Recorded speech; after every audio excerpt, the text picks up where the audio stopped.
kapayapaan sa kanyang puso. Tunay nga na magkakaroon siya ng kapayapaan kung iisipin niya ito. Pero, kung ang isang tao ay kinakabahan, naguguluhan sa mga bagay-bagay, kagaya ni Totoy, parang hindi natin alam kung ano ang gagawin. Yes!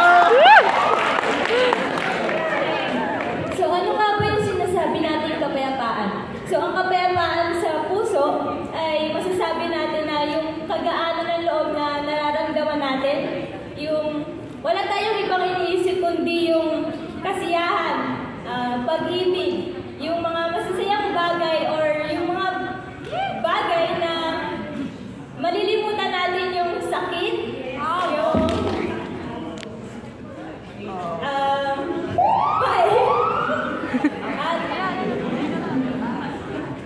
pag-usapan naman natin ang rason. Hindi porket alam na natin ang definisyon ng kapayapaan ay titigil na tayo roon.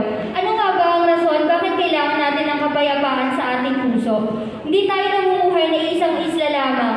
Namumuhay tayo na kasama ang ibang tao. At para magkaroon tayo ng kapayapaan sa iba, kailangan natin na meron tayong kapayapaan sa puso natin para magbigay tayo ng kahalagahan at kapayapaan sa ibang tao.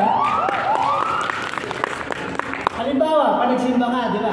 Ito, katabi mo, sabihin mo, peace be with you, peace be with you. Ano nga ba ibig sabihin nun? Ang ibig sabihin nun ay, binibigyan ka niya ng kasiguraduhan or assurance na para hindi ka mag-overthink sa mga bagay-bagay. Maging mapayapa ang ang pag-iisip mo, puso mo, lalo-lalo na ano. Lalo-lalo ang pagkumano sa sarili mo, di ba? Sino bang may ayaw ng peace? Di ba? Wala.